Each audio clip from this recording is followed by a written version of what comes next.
Viewers, மறவாமல் எங்களின் சேனலில் உள்ள இந்த சப்ஸ்கிரைப் ஐகானை கிளிக் செய்யுங்கள் மற்றும் இந்த பெல் ஐகானை கிளிக் செய்து எங்களின் புத்தம்புதிய வீடியோக்களின் நோட்டிபிகேஷனை உடனுக்குடன் தெரிந்து கொள்ளுங்கள். வணக்கம். சித்திரை மாதம் என்றாலே புத்தாண்டுகள் நிறைந்த மாதம் என்றே கூறலாம். பூமி சூரியனை சுற்றி வர ஒரு வருட காலமாகும் என கூறப்படுகிறது. ஒரு வருடத்தில் 12 மாதங்கள் இருப்பது போல பஞ்சாங்கத்தில் 12 ராசிகள் குறிப்பிடப்படுகின்றன. அதில் முதல் ராசியான மேஷ ராசிக்கு சூரிய பகவான் பிரவேசிக்கும் நன்னாளே தமிழ் புத்தாண்டு ஆகும். அவ்வகையில் உலக தமிழர்களுக்கு சேனல் வியூவர்ஸ் அனைவருக்கும் இனிய தமிழ் சித்திரை புத்தாண்டு நல்வாழ்த்துக்கள். இத்தகைய சிறப்பு வாய்ந்த இந்த சித்திரையில் குழந்தைகளுக்கு பெயர் சூட்டுதல், மொட்டையடித்தல், மாமன் மடியில் அமர்த்தி காது குத்துதல், சாதம் ஊட்டுதல், நகை வாங்குதல், நிலம் வாங்குதல், வியாபாரம் தொடங்குதல், புதிய கணக்கு தொடங்குதல் போன்ற முக்கியமான மங்கள காரியங்களை செய்ய துவங்கினால் அது வாழ்வில் என்றும் நிலைக்கும் என்பது நிச்சயம். சரி, இனி இந்த விகாரி எனும் புதிய ஆண்டின் முதல் சித்திரையில் எப்படி சரியான முறையில் சுலபமாக புத்தாண்டை கொண்டாடலாம் என பார்ப்போம். பங்குனி கடை நாளில் பெண்கள் வீட்டை நன்றாக சுத்தம் செய்ய வேண்டும். அதோடு மற்றொரு முக்கிய கடமையும் இந்த பங்குனி கடை நாளில் செய்ய வேண்டியதுண்டு. அதாவது புத்தாண்டுக்கு முதல் நாள் இரவு ஒரு தாம்பாளத்தட்டில் மா, பலா, வாழையான முக்கணிகள், வெற்றிலை பாக்கு, உங்களால் இயன்ற ஒரு சிறு பொன், ரூபாய் நோட்டுகள் மற்றும் ஒரு முகம் பார்க்கும் கண்ணாடியை வைத்திடுங்கள். நீங்கள் இரவு உறங்க செல்வதற்கு முன்பு உங்களின் அருகாமையில் இவ்வாறு வைக்கப்பட்ட ஒரு தட்டும், பூஜை அறையில் இவ்வாறான ஒரு தாம்பாள தட்டும் வைத்திடுங்கள். மறுநாள் சித்திரை புத்தாண்டு அன்று சூரிய உதயத்திற்கு முன்பான பிரம்ம முகூர்த்தத்தில் எழுந்து முந்தைய நாளில் தயார் செய்து வைக்கப்பட்ட அந்த மங்கள பொருட்கள் நிறைந்த தட்டை முதலில் பார்த்து உங்களுக்கு தெரிந்த லக்ஷ்மி தேவியின் ஸ்லோகங்களை உச்சரிப்பு செய்யலாம்.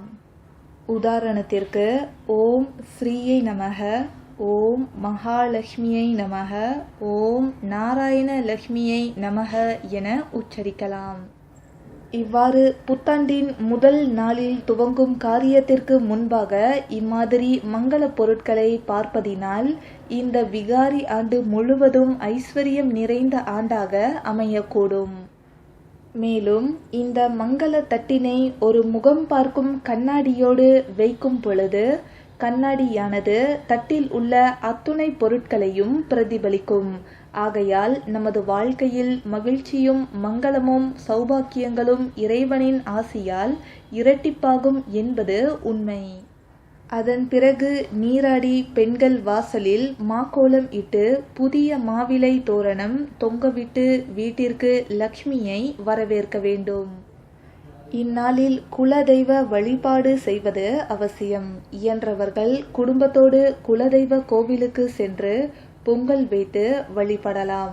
இயலாதவர்கள் வீட்டிலேயே கூட எளிமையாக மனதில் குலதெய்வத்தை நினைத்து வழிபடலாம்.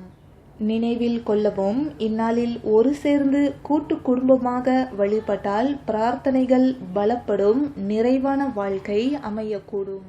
இந்நாளில் நெய் கொண்டு தீபம் ஏற்றுவது மிகவும் சிறப்பு. அதிலும் திருமகளின் அம்சமாய் விளங்கும் குத்து விளக்குகளுக்கு சந்தன குங்கும திலகமிட்டு குத்து விளக்கு ஏற்ற வேண்டும். இதன் வழி திருமகளின் அருளை பெற்று பிறந்திருக்கும் இப்புத்தாண்டு எல்லா நலமும் வளமும் கொடுத்து நல் வாழ்விற்கு வித்திடும் என்பது நம்பிக்கை. மேலும் ஆலயத்திற்கு சென்று இறைவனை தரிசனம் செய்வது சிறப்பம்சமாகும். வீட்டில் பெற்றோர்கள் மற்றும் பெரியோர்களின் காலில் விழுந்து ஆசி பெறுவது நன்று. கிழக்கு திசையை பார்த்தவாறு ஆசி பெறுவது சிறந்த பலனை தரக்கூடும். பூஜை அறை, கோயில் என இறைவன் சன்னதியில் மானிடர்களிடம் ஆசி பெறுவதை தவிர்க்கவும். புத்தாண்டன்று லக்ஷ்மி தேவி அலாதி விருப்பம் கொண்டு குடிக்கொள்ளும் உப்பு அல்லது மஞ்சளை வீட்டிற்கு வாங்கி வரலாம்.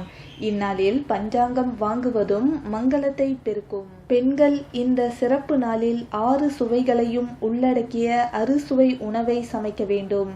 இந்நாளில் சைவமாக இருப்பது சிறப்பு. முக்கியமாக வேப்பம்பூ ரசம், மாங்காய் பச்சடியை இன்றைய உணவில் சேர்த்து கொள்வது மிகவும் அவசியமாகும். இன்றைய சிறப்பு நாளில் நாம் மற்றவர்களுக்கு அன்னதானம் வழங்கலாம். ஏழை எளியவர்களுக்கு உணவு கொடுக்கலாம்.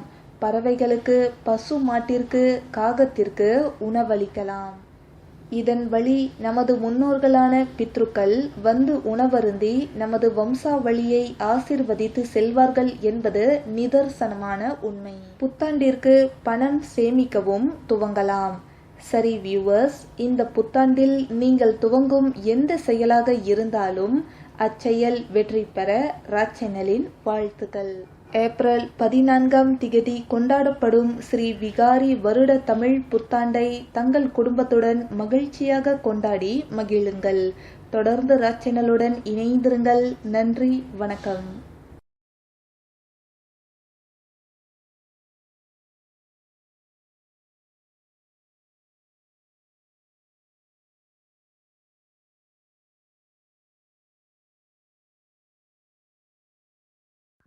வியூவர்ஸ், மறவாமல் எங்களின் சேனலில் உள்ள இந்த சப்ஸ்கிரைப் ஐகானை கிளிக் செய்யுங்கள் மற்றும் இந்த பெல் ஐகானை கிளிக் செய்து எங்களின் புத்தம் புதிய வீடியோக்களின் நோட்டிபிகேஷனை உடனுக்குடன் தெரிந்து கொள்ளுங்கள்.